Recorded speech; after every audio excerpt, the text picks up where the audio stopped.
In this video, we're going to check the fortunes of the 12 Thai zodiac signs for business based on real economic statistics. We're going to talk about things like Rahu swallowing household debt, which has made the debt burden for Thai people pretty heavy and honestly a bit dark. But let's see if there's a way out, or if Saturn is interfering from abroad, because with Trump 2.0 ramping up the trade war with China, that's going to hit Thailand too. And on top of that, there's the ship of doom. It looks like these issues aren't going away anytime soon, because the Russia-Ukraine war and the Middle East conflicts and all that, there's no sign they're ending soon. Honestly, a lot of businesses in Thailand are facing some seriously tough luck right now. But among them, there are also some whose fortunes are on the rise, almost like they didn't even read the group chat. You can support and check out the horoscope for the 12 Thai business sectors at this QR code. The horoscope thing is kind of a gimmick, you know, but it's actually based on real statistics, just like usual. And of course, all the income from this goes to support the Psy Money Monster channel, so we can keep researching and bringing you financial stories like this in a fun and easy to understand way. But if you're not able to support us, that's totally fine. Just watching until the end is enough to make me happy. But don't forget to hit subscribe so you won't miss out on seeing me like this again. And if you subscribe today, I'll be really happy. Thank you.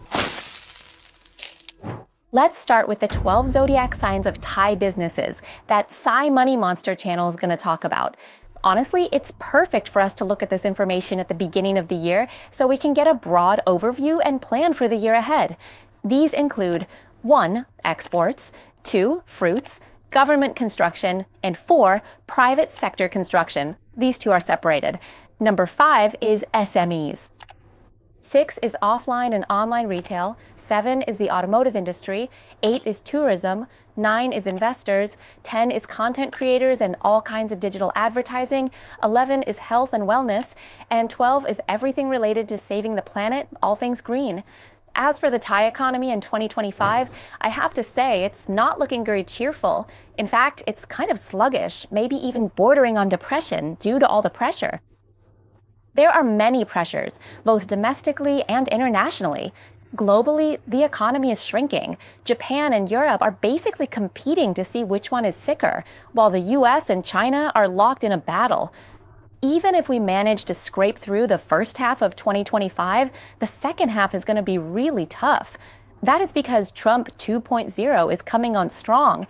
As soon as President Trump takes office and gets his regulations in place, things will get intense right away. Thailand is going to be one of the countries hit hardest when it comes to exports. That's because Thailand happens to be one of the countries that the US has specifically targeted for having too large a trade surplus with America. Did you know that Thailand has the 12th largest trade surplus with the US in the world? And when it comes to Trump's 2.0 policies, excluding China, Thailand is the 4th most affected country, right after just Mexico. Look at that. We don't really get much of the benefits. And even Vietnam, which China has chosen as a base, is in a better position than us. Vietnam produces even more than Thailand, so how come? Why is Thailand ranked as the second most vulnerable country in the world to being hit hard by Trump 2.0? And that's the issue of external shocks, which we won't focus on too much here. Instead, we're going to focus on the internal shocks within our own country. Let's start with the internal weaknesses. The first industry I want to talk about is the export industry. Honestly, Thailand's export industry just can't compete with its rivals, not because our exports aren't good enough, but we simply can't compete with China's export prices. The problem of overcapacity and the flood of Chinese goods has hit Thailand hard. Even the tissue paper we use at home is Chinese. If we can't even compete with them on tissue paper, what can we possibly beat China at? Honestly, almost every single product that Thailand imports from and exports to China runs a trade deficit, except for just one item where we actually have a surplus with China, and that is... So the second sign I want to talk about is fruit. Thailand's soil is second to none in the world, and no one can steal our land or copy the chemical elements in our soil and try to replicate it at home. It just can't be done. That's why this year, Thai fruit is doing well. It's not seriously affected by Trump 2.0 either. If you look at the chart, you can see that the impact is very low, and Thai fruit can adapt really well too. In 2025, the Thai fruit business has the potential to grow by as much as 30 to 40%. Now, moving on to internal weaknesses, because that's not all, the internal weaknesses in the country, even when mentioned quietly, still give people chills. And that is the word. There's both household debt, which the people borrow, and public debt, which the government borrows. Together, they're putting intense and all-around pressure on Thailand's economy. Public debt, in particular, puts a squeeze on the government's budget, limiting its ability to borrow more money to stimulate the economy. This essentially acts as a fiscal constraint for the government. So any business that's hoping for government injections or investment in the coming year may not get exactly what they wish for, because once the government finishes distributing digital money in all three phases, the budget will be almost completely used up. The remaining funds that are left over from the handouts, the government will have to use to pay for other fixed costs, like public sector salaries, welfare, and other government expenses. But the government's budget has already been injected and officially approved for certain industries as well. The large portion of the budget that's already been approved and allocated is actually quite beneficial and positive for the overall commercial business sector. In our case, this refers to government construction businesses. As a result of the government accelerating budget disbursement since the second quarter of 2024 and likely continuing into early 2025, the outlook for government-related construction budgets in the real estate sector is expected to see steady growth in 2025. Now, let's look at the first graph. The total value of government construction from 2024 to 2025 is projected to grow by 3%. The disbursement rate is really impressive. Everything is going smoothly. This has resulted in the construction budgets of the four main agencies all increasing across the board. The Department of Highways is up 5%, reaching 128 billion baht. The Royal Irrigation Department is up 2% at 83 billion baht. The Department of Rural Roads is up 6% at 51 billion baht. And the Department of Public Works and Town and Country Planning is up 10%, reaching 42 billion baht. Anyone eyeing the construction business needs to pay close attention to whether it's related to these four government agencies or the public sector in general. Because if it's local government construction or, on the other side, private sector construction, things aren't looking so good. The fourth category is private sector construction, which isn't doing so well. The reason is the internal weakness within the country itself for those considering the construction business. When it comes to the private sector, the main issue is household debt. This puts a lot of pressure on people. No one really has enough money to buy a house or anything like that. Household debt, or the loans that people are taking out, is now at 89.6% of GDP, which amounts to 16.32 trillion baht.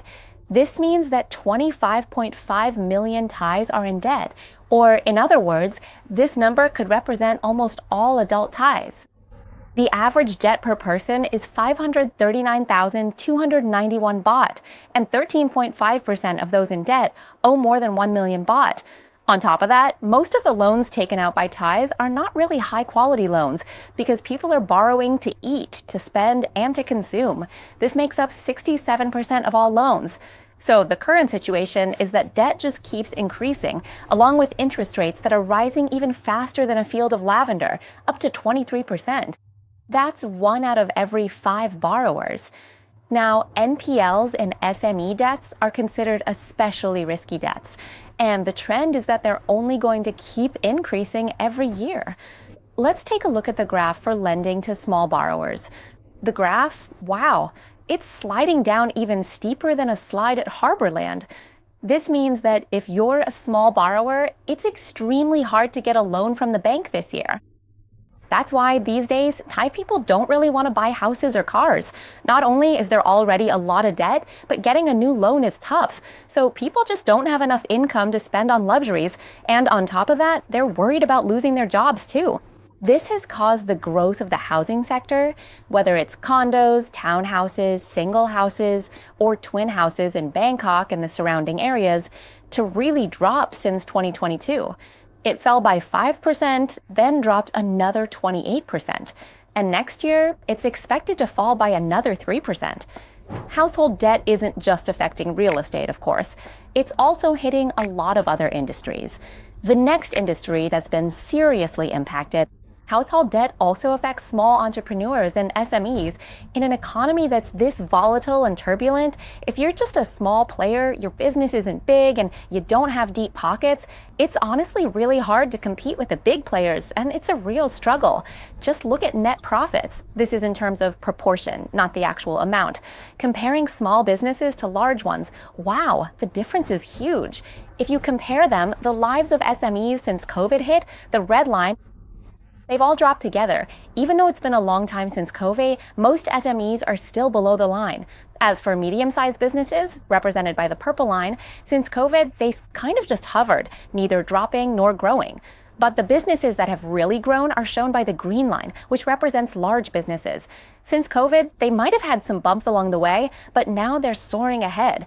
If you have deep pockets, and with banks not lending, that's another big pressure weighing heavily on SMEs as well. The proportion of Thai businesses that can't get loans, according to data from SCB is as follows. 88% of small businesses can't get approved, 56% of micro businesses can't get approved, and 62% of medium-sized businesses can't get approved. They can't get approved. This harsh reality for SMEs in 2025 is reflected in this graph. The rate at which businesses move up to become large enterprises, the purple line, shows the rate at which small and medium-sized businesses advance to become large businesses. Is it still happening? Yes, but it's very low. It used to be as high as 5%, but now it's down to just 3.5%. Meanwhile, the rate of business closures, or the rate at which small and medium-sized businesses go under, used to be just 4%. Now it's risen to 4.6%. So why is it so hard to get a bank loan? Like I mentioned before, there are many people applying, but fewer people can pay back their debts. This leads to more NPLs, so banks must protect themselves. To avoid bad debt, banks will try not to lend in those cases. This refers to loan growth, or the rate of growth in lending. The growth rate of lending in Thailand has shrunk significantly since after COVID, starting from 2022 up to 2024. In fact, in 2024, it actually dropped by 1.8%. This is the year when everyone is complaining, saying, wow, it's really hard to get a loan now. Did you get approved? Has anyone applied for a loan and got rejected? Leave a comment and let us know. So will it be a little easier to get a loan next year? The answer is just a little bit. Because in 2025, or the year 2025, 68, the loan growth rate in Thailand will go up from negative 1.8% to positive 0.6%. So just barely breaking a sweat. Well, it's still better than being in the negative. Moving on to the sixth sign, offline and online retail. And I mean small-scale retail here. This is another sign that's really going to have a tough time, especially with banks being so strict about lending. When banks don't give out loans, it's not just about people wanting to borrow and not getting the money, because a loan for one person, if someone is able to get a loan, that money becomes someone else's income. When you borrow money, you spend it, right? And when you spend that borrowed money, it turns into income for someone else.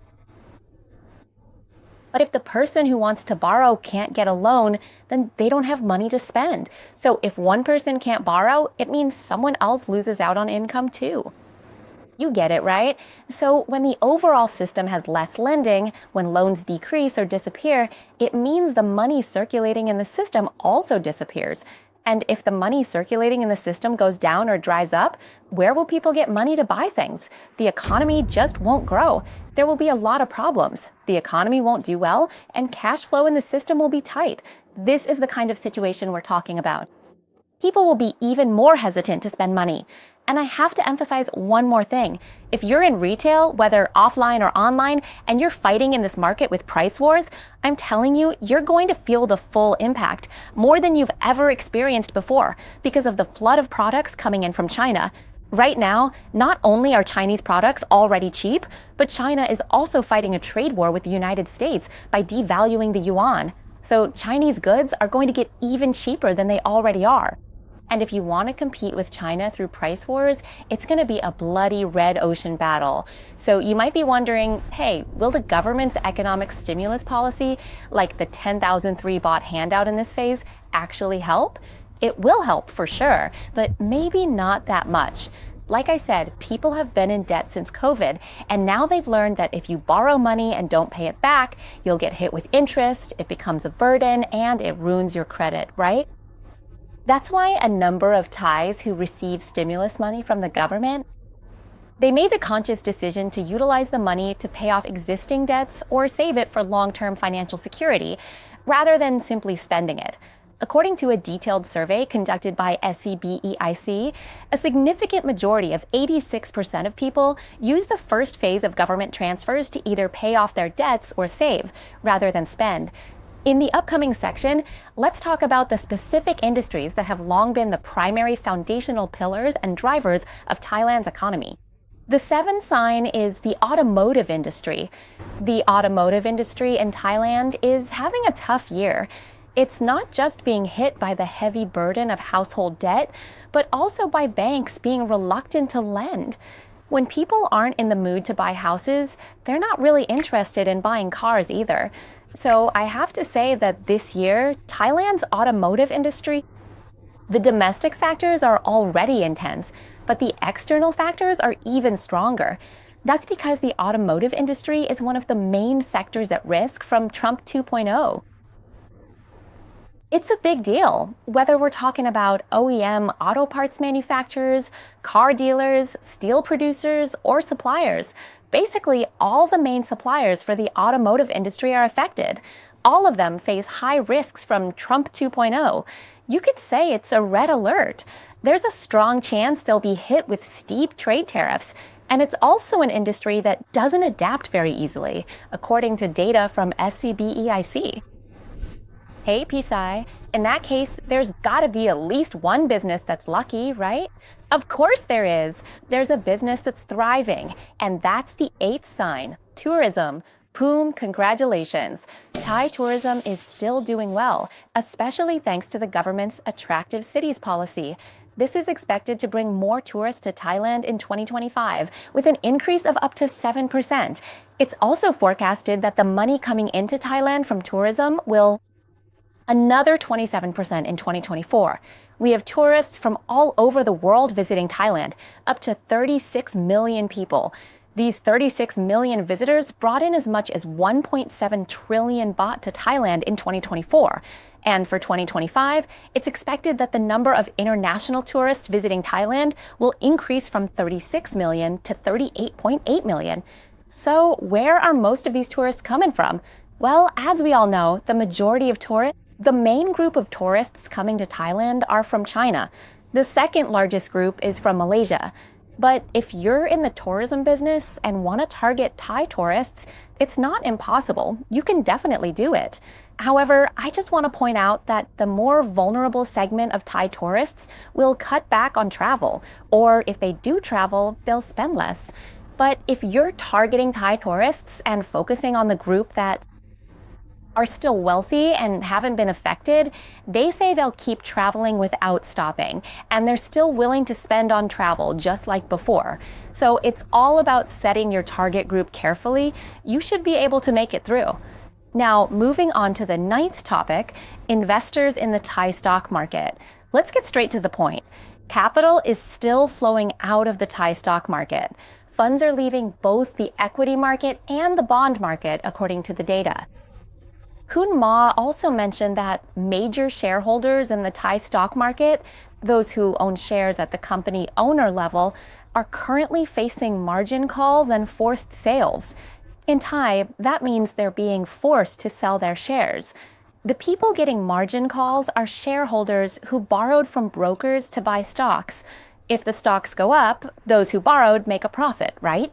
But if they borrow but the stock price drops, they'll be asked to put in more money to meet the proportion set by the broker, meaning shareholders have to maintain a certain percentage of collateral based on the amount they borrowed. If a major shareholder who If the stock price drops and hits a margin call and they don't put in more money, they'll be forced to sell, or what's called a forced sale. So if the Thai stock market opens in the new year and drops by 20 points, and if it keeps falling even more, there's a chance that major shareholders will get margin called and forced to sell again. It could get pretty serious. We'll just have to wait and see how this forced sale phenomenon plays out in the Thai stock market. Oh, is there another zodiac sign that's super lucky? This one is a bit unexpected. It's the 10th sign, the online content and creator industry. Get ready to celebrate because this year, digital advertising is really taking off. In this industry, the richest people are those who can capture the most screen time. According to the Standard, the value of Thailand's digital advertising industry has soared to 33 billion baht. That's a huge amount. In 2023, it grew by 16% from 2022, even though it was only expected to grow by 8%. The top 3 platforms where people usually invest in digital advertising are Facebook, YouTube, and TikTok. But I have to say, even though Facebook is still number 1, its popularity has actually decreased compared to last year. As for the top industries that currently spend the most on digital advertising to boost their sales, number 1 is skincare. Number 2 is the automotive sector, and number 3 is non-alcoholic beverages. If you want to read more about these trends, you can check it out on the Standard. The 11th zodiac sign is also doing quite well, which is health and wellness. In times when everything else in the world isn't going so great, let's hope our physical and mental health stays strong and resilient. Before this, a lot of people thought the same way. And the truth is, when it comes to life or death and you have to see a doctor, does anyone dare to bargain with the doctor? No one does. Take a look at this chart. Since the year 2000, the service that has seen the highest inflation, becoming the most expensive for everyone, is hospital services. Prices have gone up by 200% because everyone has started to take better care of their health. For example, Top is even making a series about it. And let me tell you, in our world, the elderly population keeps increasing all the time. Even Thailand has now become an aging society. Many other countries around the world are also struggling with becoming aging societies, like Japan, Korea, and so on. If anyone wants more details about this, you can check it out. I've attached the link for you in the video about the world of the elderly that I'm also in. And finally, the 12th zodiac sign. I can't leave this one out, because besides themselves, being a global trend, this zodiac sign also represents a business sector that can actually pull up any struggling business and help it succeed. The 12th zodiac sign is all about eco-friendly and green businesses. According to analysis from SCBEIC, this is really interesting because all those businesses that people say won't do well, won't make it, or won't be successful, if they pivot toward green initiatives or manage to make their own business more eco-friendly, there's a good chance they'll catch on to the global trend and have the potential to grow. Even if it doesn't happen right away, in the long run, it's definitely possible. Let me give you an example from this graph right here. Take the automotive industry, for instance, cars. If you're still manufacturing combustion engine vehicles, everyone already knows, especially if you keep up with the news, that those making combustion engine cars probably won't be successful from now on. If the end goal is to move toward BVs or EVs or even hydrogen in the future, then there's a chance for growth. As for small real estate businesses, especially those without a clear brand, the risk is extremely high. But if it's a real estate company that can establish environmentally friendly standards, there's a chance to sell at a good price and also a higher potential for growth. Refineries, those that rely entirely on traditional energy sources, whether it's oil, coal, or the like, are in a risky zone. They're all at risk, but if it's a refinery that uses renewable energy, there's still potential for growth.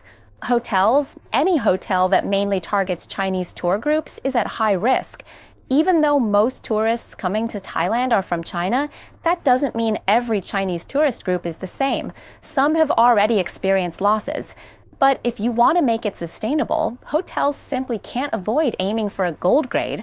There's one hotel I'd recommend if you want to see what a hotel is truly green and makes everything sustainable in a really well-rounded and interesting way, it's the Civitel Hotel on Wireless Road.